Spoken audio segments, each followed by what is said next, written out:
I never thought my own son would hand me a plastic cup of lukewarm Applebee's coffee, look me in the eye, and tell me I was too old to live in the home my wife and I spent 34 years paying off. The table between us in that booth at Applebee's was sticky with cheap syrup. Ross didn't look at me when he spoke. He kept his eyes on his Apple Watch, tapping the glass screen as if he had somewhere much more important to be. "The roof needs $20,000 in new shingles, Dad," Ross said. His voice had that flat corporate tone he used whenever he wanted to avoid an argument. "Your left knee is shot from 40 years of pressing heavy clutch pedals. It just makes financial sense to liquidate the place." His name is Ross Vance. He is 38 years old. I raised him in the sleeper berth of a 1990 Freightliner Feld after his mother, Mary, passed away from cancer back in '95. He was 7 years old back then. He used to sleep on the top bunk with an old blue blanket, listening to the heavy hum of the Caterpillar engine while I drove the graveyard shift across Interstate 70. I spent 35 years eating cold bologna sandwiches at greasy truck stops, skipping dentist appointments, and wearing boots with holes in the soles just so Ross could go to Indiana University. He got his degree, bought a 3-story townhouse in Indianapolis, and started wearing leather shoes that cost more than my monthly electric bill. 3 weeks after that lunch in Terre Haute, I woke up in room 114 at the Oak Ridge Assisted Living Center outside Greenfield. Ross had paid the first 2 months' rent out of the money he got from selling my 3-bedroom ranch home. He dropped by on a Friday afternoon, holding a plain manila envelope. "This is for spending money, Dad," Ross said, setting the envelope on the nightstand beside my bed. $1,200. Think of this as a permanent vacation. I didn't open the envelope while he was there. I just looked at him. "Where are my tools, Ross?" I asked softly. "My grandfather's brass level?" Ross adjusted his watch strap. "The liquidators handled the garage, Dad. Everything was bundled into the estate sale." He kissed the top of my head, a quick, dry peck, and walked out. I stood by the narrow window and watched his silver crossover SUV pull out of the parking lot. The room smelled like pine cleaner and bleach. Down the hallway, I could hear the tinny sound of a game show blaring from an open door, punctuated by the squeaking rubber wheels of a nurse's medication cart. I was 65 years old. My left knee clicked when I walked, but my heart was beating just fine. I knew right then that if I stayed there staring at those pale yellow walls, I would be 6 feet under before the oak leaves turned red in October. I didn't leave a note. Notes are for people who want to start a conversation, and I had nothing left to say to Ross. The next morning at 5 o'clock, I packed my old canvas duffel bag with 3 flannel shirts, 2 pairs of Wrangler jeans, my shaving kit, and the manila envelope.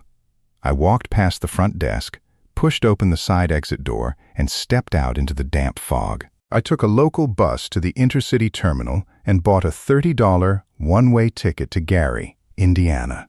By noon, I was walking down an industrial access road through a freezing drizzle to a gravel truck yard owned by Mac, a man I'd hauled heavy steel coils with back in the late '80s.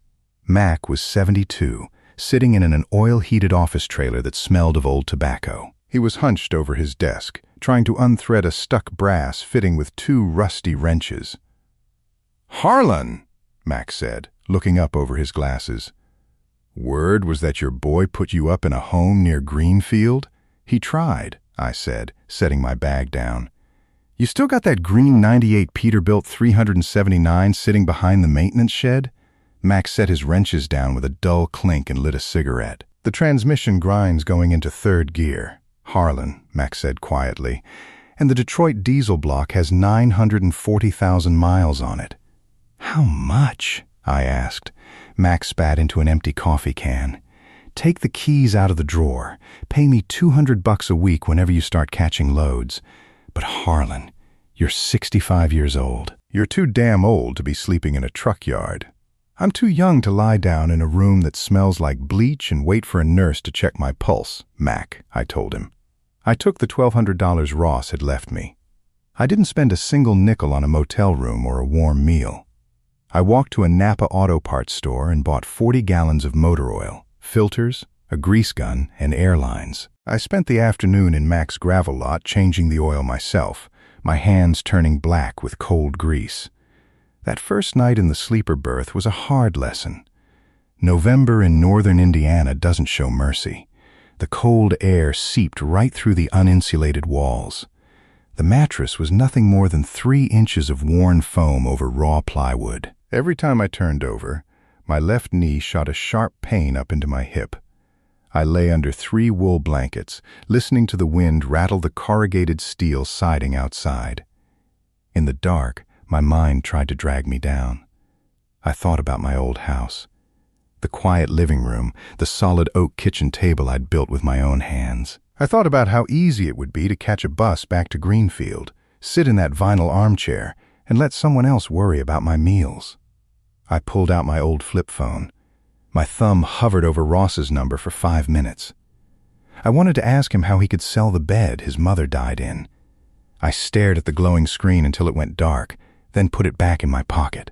Asking a man why he betrayed you doesn't fix the betrayal. It just gives him a chance to make excuses. "I'm still Harlan Vance," I whispered into the freezing cab. "And as long as I can hold a steering wheel, nobody else decides when I'm done." By the 3rd week, I had the Peterbilt running well enough to pass inspection. I registered as an independent owner-operator, taking the heavy, dirty, flatbed loads that big corporate fleets refuse to touch. Salvaged tractor parts, concrete culvert pipes, and wet oak lumber. Driving an 18-wheeler at 65 is a different beast. When I hit bumper-to-bumper traffic on Interstate 90 outside Chicago, pushing that stiff clutch pedal down 50 times in 10 minutes felt like a dull chisel driving into my left knee. Rainy nights were the hardest. I would sit behind the wheel at 2 in the morning, staring through the wipers at the wet asphalt of Interstate 70, watching red taillights blur in the spray. My lower back would go completely numb after 4 hours in the seat. I lived simple.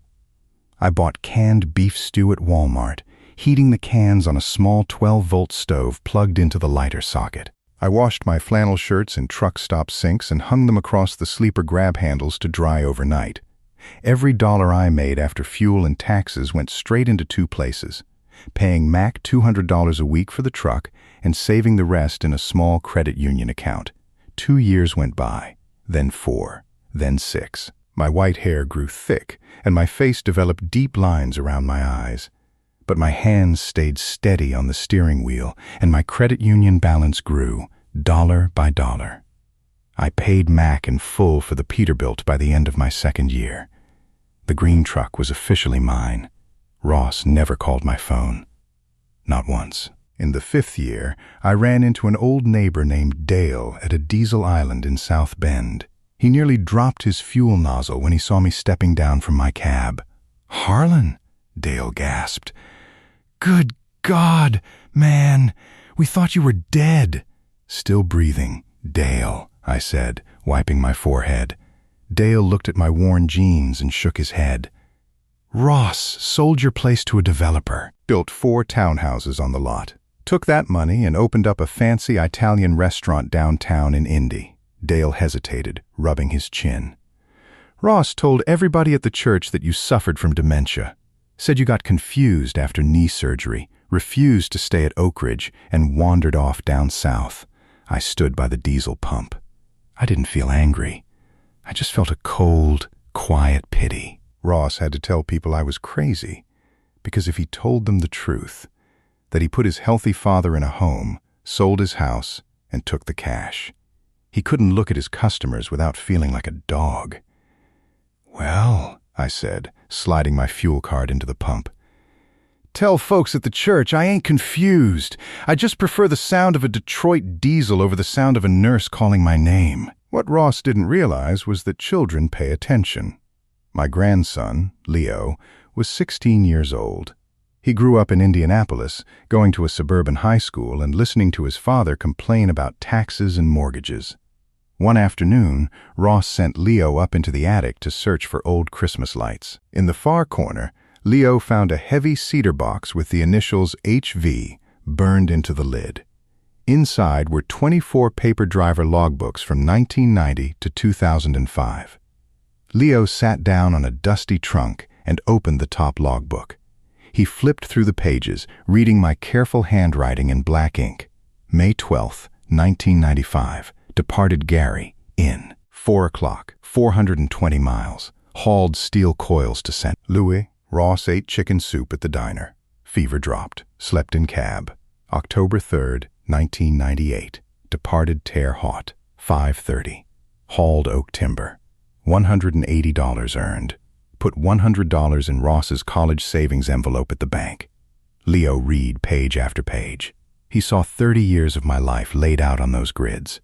Every gallon of fuel, every dollar saved for his father's tuition. At the bottom, Leo found an old safety inspection record for Vance Transport. Bay 4, Max Yard, Gary, Indiana. He pulled out his smartphone and searched my name on the Federal Carrier Safety Registry. My commercial license was active.